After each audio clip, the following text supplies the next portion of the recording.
makakasama natin dito sa ating usapan this morning si Ma'am Sheila Viesca, ang ating Personal Effectiveness Coach and Corporate Communications Guru. Ma'am Sheila, good morning po sa inyo. Good morning, Miss Sheila. Good morning, Sheila. Doc Sarah. Good to be back. Ay, naku, na-miss ka namin. Naku, na-miss kita. Oo, naku. Grabe, it's been a long time, Doc Sarah. Diba? Yes, tuwing Parang ngayon lang kayo nagkasama, no? Ngayon lang kayo nagkasama ulit. Dati, dyan sa dati studio July. lagi kami nagkakasama. Oo. Pero actually, dati nung nasa Makati pa yung clinic, magkapit-bahay lang kami yan ni Miss Ay, talaga? Oo. Love it. Mga Makabisyan pala tong mga to, no? Love it. Mukhang maganda yung topic mo for us ngayon. Papanahon. Oo, Ma'am Sheila. Yes. Ano nga bang pag-uusapan natin ngayon, Ma'am Sheila? Best leadership traits or traits of the greatest leaders. So, kailangan Ay, gusto ko pag-usapan yan. natin ito ngayon because suddenly now we find ourselves assuming leadership roles. So, these are not necessarily assigned functions, pero in many areas of our life, kailangan we function as leaders. Diba? We take charge.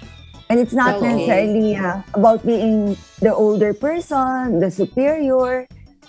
Meron tayong mga skills na kailangang i-develop and our awareness of what is truly important, what have worked over the years, in the previous centuries, magandang pag-usapan. At kailangan natin yun kasi magkakaiba yung mga kondisyon na pinagdadaanan natin ngayon. Iba't ibang sektor, diba? Iba't ibang grupo ng tao. Basically, pag nag-assume tayo ng ganyang function, malaking maitutulong natin para sabay-sabay tayong makabangon, diba? Tama diba? ba yun, Sheila? Parang yung pagsasalita mo lang, parang great leadership skills yun, Ganun ba?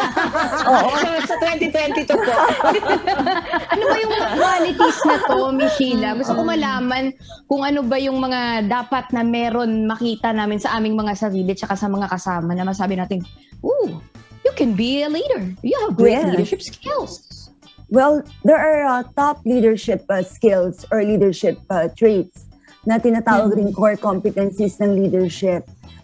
Usually used as basis for hiring people in top management positions.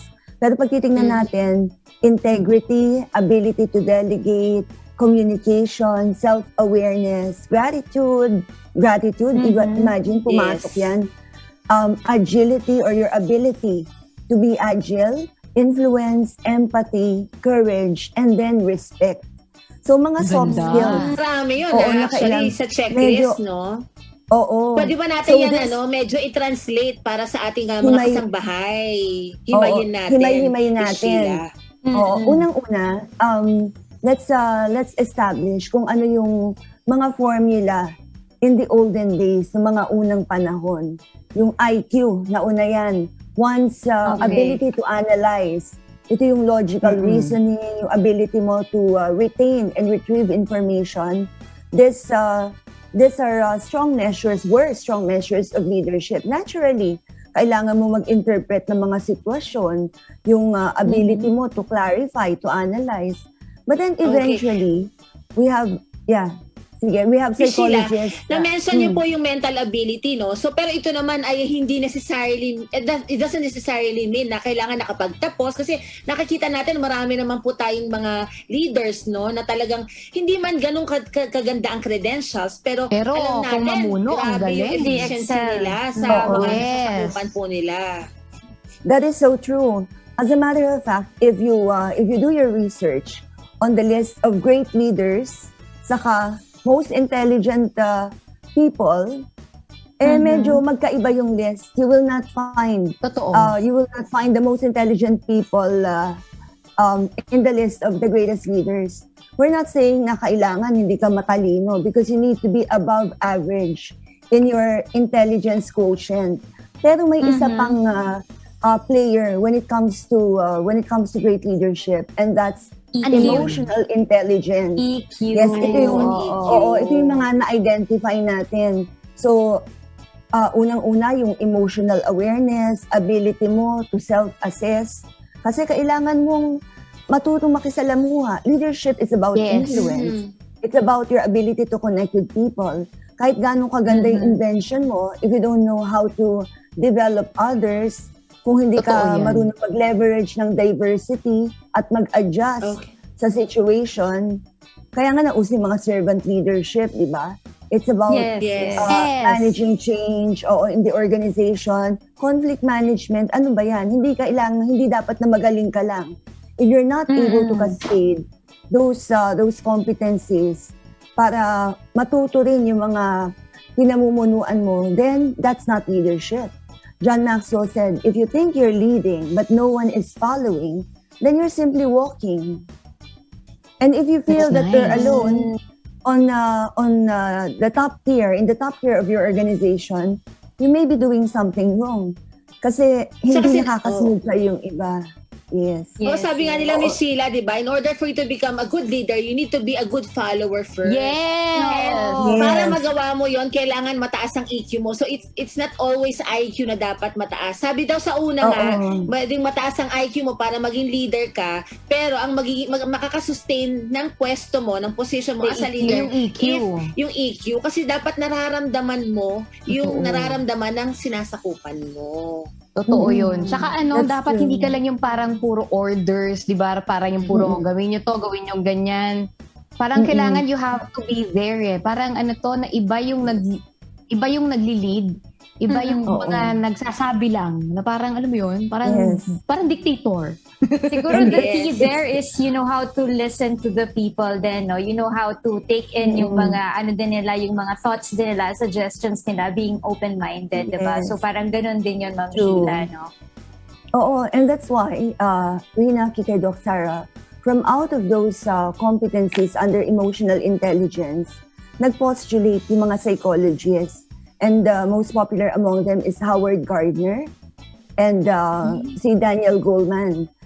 They wrote books on multiple intelligences, si Howard Gardner. Si Daniel Goleman naman, yung working with emotional intelligence. Ang in-identify nila, yung intrapersonal and interpersonal skills that would fall under social intelligence. So intrapersonal and interpersonal, ano pong difference Oo. yan, Ma'am Sheila? ito yung kinuha dun sa emotional intelligence. Kasi emotional intelligence, it's about you being able to analyze your situation, being able to look at the big picture, being able to gather all the right information para ma-develop mo yung trust ng mga tao. But the moment you are dealing with them, kailangan mong mag-introspect, intrapersonal, and then to communicate with them effectively, interpersonal skills. So Sarili mo muna. Oo. Para makarelate ka sa iba. Yes. Tama po ba? So yung sensitivity mo, correct. Yung sensitivity mo para ramdamin kung ano yung nararamdaman mo, kung ano yung mga default reactions mo, kung paano mo ma-identify yung mga points of similarities, differences among the people you lead. Those are social intelligences. Parang subcategory siya ng emotional intelligence. And when we talk about those, when we talk about the core leadership skills, you would notice that they're all about people. Bottom line, all the issues that we're dealing with, as far as the work setting is concerned, primarily have to do with people, di ba? Yung Yes. hindi man ibang tao, ikaw, kung paano ka nakikisalamuha sa kanila. Totoo yan. Minsan nga, nakakalimutan natin yung finger pointing, no? Yung every time you point a finger at any one person, tatlo nakaturo sa'yo. Sa'yo. Yeah, oo. Oo. Yung pang-4 daw, yung the strongest of all fingers, pointed upwards. Kasi may mga bagay talaga na at that moment, hindi mo kayang intindihin. Pray ka muna.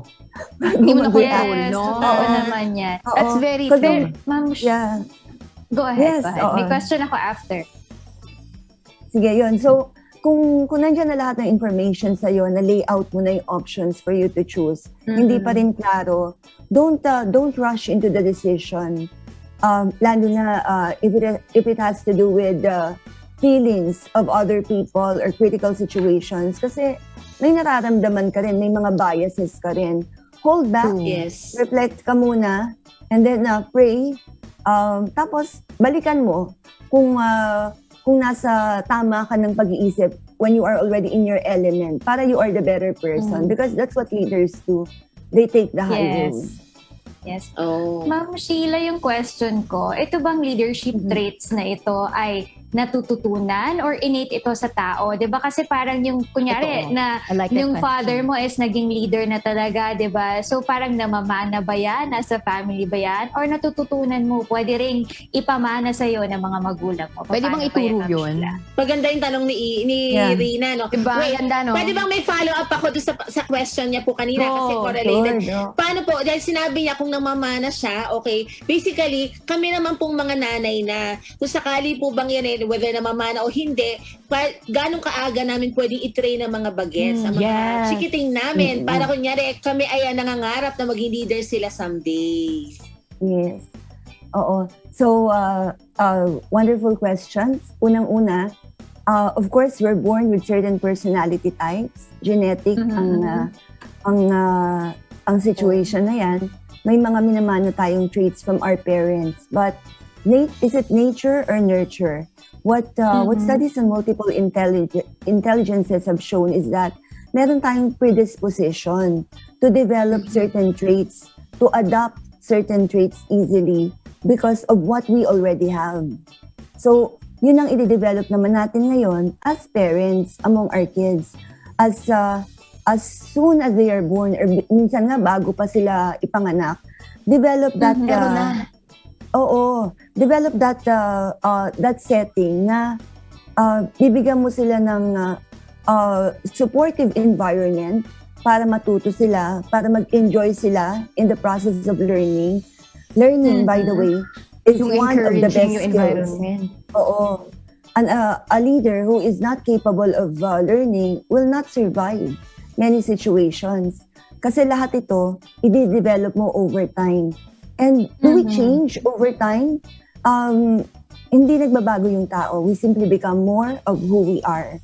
So whatever Yes. we're born with, if it is shaped properly in the right setting, by the right environment, with sufficient love and attention from loving parents and guardians, malakas yung support system, definitely that child I like will that. be... Or siguro, Yeah. Pero siguro dapat ma-identify din yung mga strengths po nila, no, Miss Sheila, para ayun ang i-nurture, no? Para doon tayo mag-focus. Oo, Yeah. doon ka. Para at least, kasi siguro it comes, tulad na sinabi nyo kanina, kailangan may confidence din, di ba, ang isang great leader.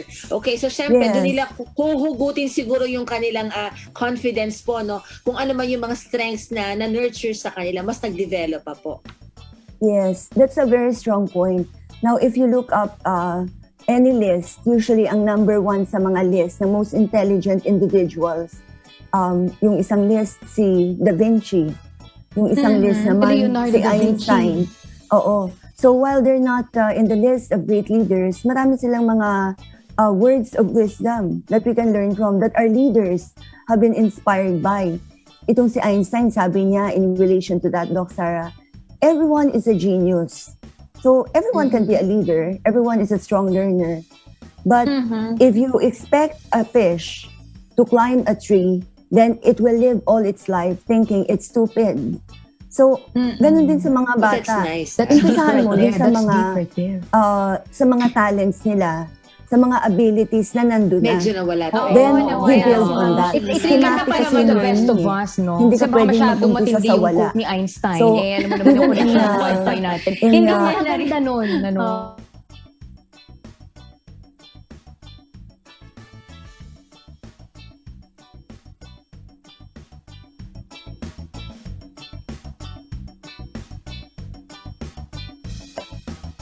Na in order for you to be a good leader, teka, nakalimutan ko, ano ba naman yan? Tumatanda na tayo. Ay, tatanong natin kay Birthday ako Miss kagabi. Sheila. Ayan, sis ba? Mabuti na lang. Ma'am Sheila, Habang, habang inaalala ko yung sinabi nung dati Oo. kong ano.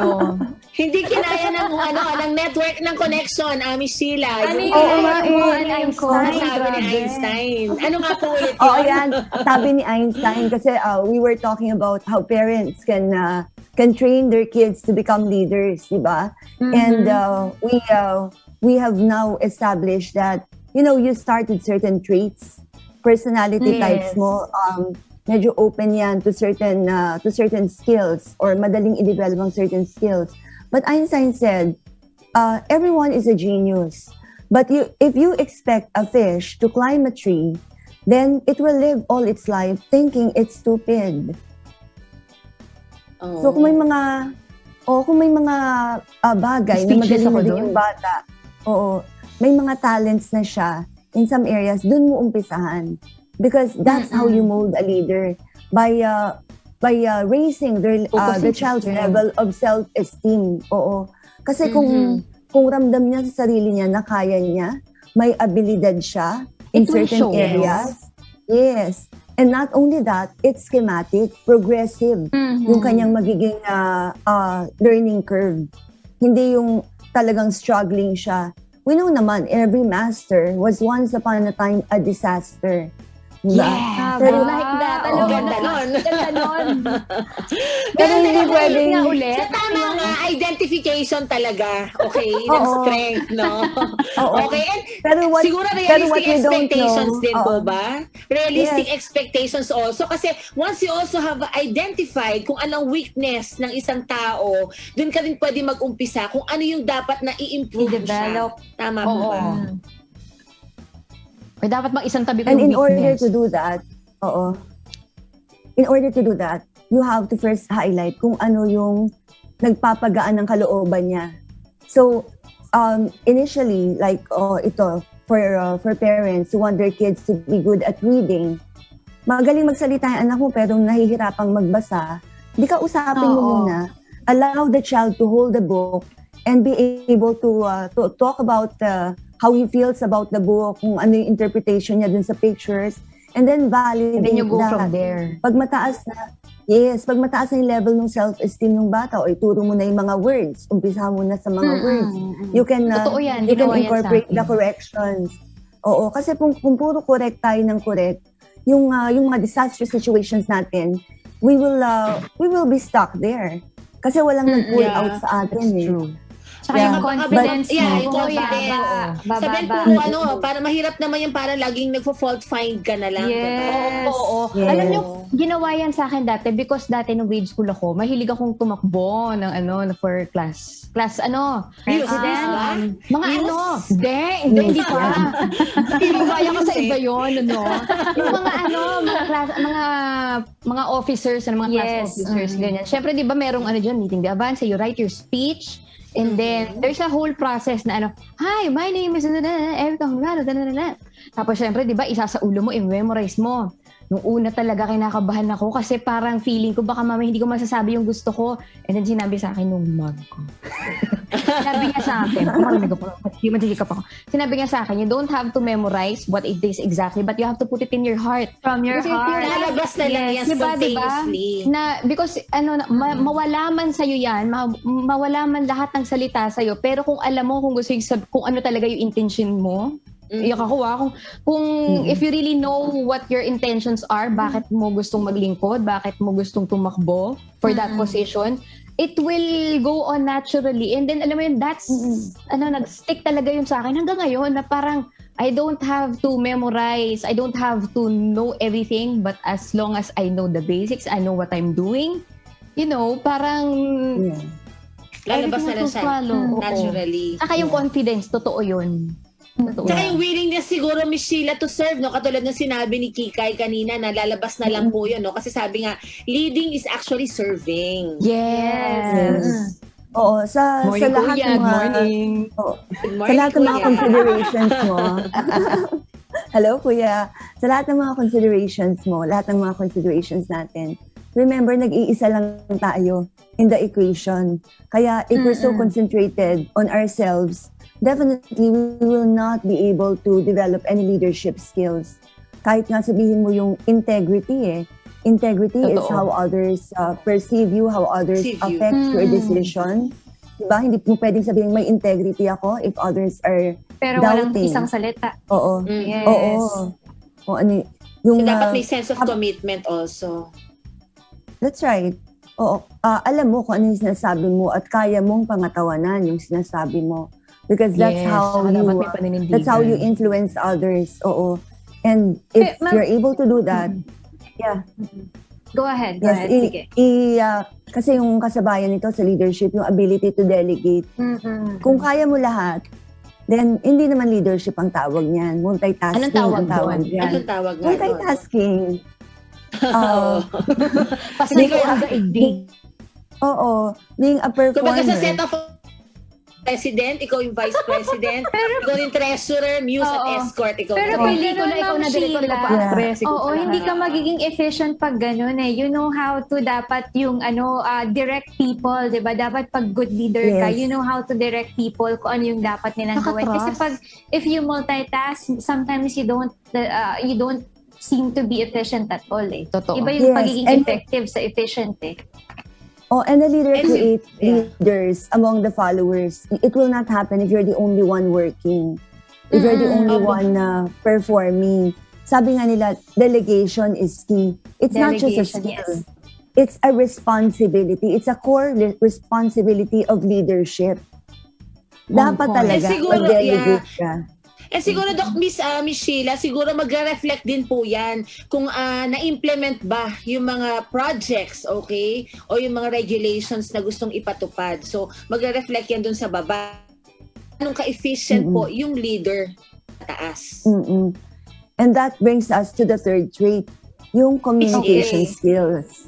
Communication like this skills, one. effective Oh. communication and effective leadership, laging intertwined to. Because your leadership has to be articulated. Di ba? Yes. Hindi naman mind reader yung mga followers mo kahit gaano kayo kasama. Kahit kilala ka na, no? Diba?